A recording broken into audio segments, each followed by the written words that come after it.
پیارے عزیز دوستو، ربیع الاول شریف کے مہینے کا وہ وظیفہ آپ لوگوں کو بتا رہا ہوں جس کا رزلٹ، جس کا فائدہ صرف 24 گھنٹے کے اندر انسان کو ملتا ہے، اور یہ وہ وظیفہ ہے جس کو پڑھنے کے بعد میں پیارے عزیزان گرامین بند قسمت کے تالے بھی کھلتے ہیں۔ اس وظیفے کو ربیع الاول شریف کے مہینے میں صرف ایک دن کیا جاتا ہے، اور اس ایک دن کے وظیفے کی برکت سے نہ جانے کتنے سارے ہمارے کام بنتے ہیں۔ یقین مانیے آپ لوگ اس وظیفے سے صرف 24 گھنٹے میں بڑی سے بڑی اور مشکل سے مشکل حاجت بھی پوری ہوتی ہے۔ اور یہ وظیفہ کوئی نیا وظیفہ نہیں ہے، اس کو بہت سارے لوگوں نے پڑھا اور اپنے بہت سارے کام بھی بنائے۔ اس وظیفے کی برکت سے گھر کے اندر کی تمام پریشانیاں بھی ختم ہوتی ہیں۔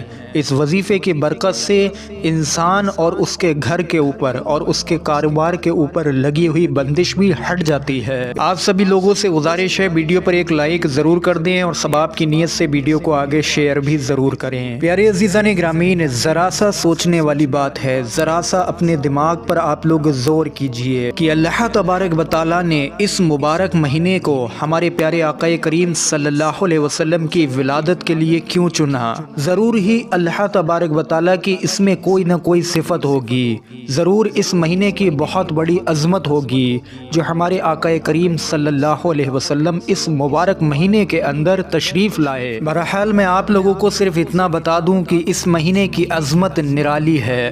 اس مہینے میں اللہ تبارک و تعالیٰ کی رحمتوں اور برکتوں کی موسلا دھار بارشیں ہوتی ہیں۔ اب سوال یہ اٹھتا ہے کہ ان موسلا دھار بارشوں کی رحمتیں اور برکتیں آپ لوگ لینا چاہتے ہیں یا نہیں؟ کمنٹ باکس میں بھی ضرور بتائیں کس کس کا ایمان مضبوط ہے اور کس کس کو اللہ پاک کی رحمتیں اور برکتیں اس ربیع الاول شریف کے مہینے کی برکت سے چاہیے ہیں۔ تو پیارے عزیزان گرامین، وظیفے کا طریقہ سمجھیے، کس طریقے سے آپ لوگوں کی حاجتیں صرف 24 گھنٹے میں پوری ہوں گی، کس طریقے سے آپ کے وہ کام بن جائیں گے جو سالوں سے نہیں بنے۔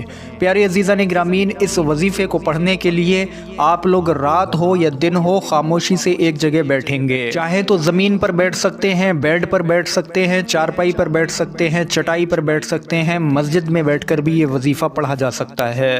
چلتے پھرتے اس وظیفے کو نہیں پڑھنا ہے، بس خاموشی سے ایک جگہ بیٹھ کر ہی یہ وظیفہ مکمل کرنا ہوگا۔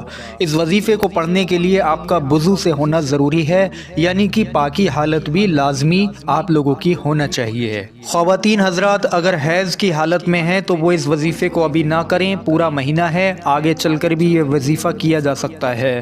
لیکن جو انسان بھی 12 ربیع الاول تک اس وظیفے کو کرتا ہے تو رزلٹ بہت تیزی کے ساتھ میں ملتے ہیں۔ خاموشی سے ایک جگہ بیٹھنے کے بعد میں آپ لوگوں کو ایک خاص درود پاک ہے جس کو صرف 21 بار پڑھنا ہے۔ درود پاک اپنی اسکرین پر دیکھیے۔ بسم اللہ الرحمن الرحیم۔ اللہم صلی علی محمد النبی الامی وعلی آلہ وسلم تسلیما۔ اس درود پاک کو آپ لوگ 21 بار پڑھیں گے۔ اس کے بعد میں 11 بار آپ لوگوں کو دعاؤں کی قبولیت کے لیے سب سے زیادہ تیز تاثیر رکھنے والی دعا کو پڑھنا ہے، اس کو بھی اپنی اسکرین پر دیکھیے۔ لا الہ الا اللہ وحدہ لا شریک لہ لہ الملک ولہ الحمد وہو علی کل شیء قدیر۔ اس دعا کو آپ لوگ 11 بار پڑھیں گے۔ 11 بار یہ دعا پڑھنے کے بعد میں اب آپ لوگوں کو 11 بار ہی آیت کریمہ کو پڑھنا ہے، یعنی کہ دعائے یونس علیہ السلام۔ لا الہ الا انت سبحانک انی کنت من الظالمین۔ اس کو آپ لوگ 11 بار پڑھیں گے۔ پھر 11 بار آپ لوگوں کو مشکلات کے حل کی دعا کو پڑھنا ہے، وہ بھی اپنی اسکرین پر دیکھیے۔ حسبنا اللہ ونعم الوکیل، حسبنا اللہ ونعم الوکیل۔ 11 بار یہ دعا آپ لوگ پڑھنے کے بعد میں 3 بار اب آپ لوگ یہاں پر اس دعا کو پڑھیں۔ یہ چند چھوٹے سے کلمات ہیں۔ یا ارحم الراحمین، یا ارحم الراحمین، یا ارحم الراحمین۔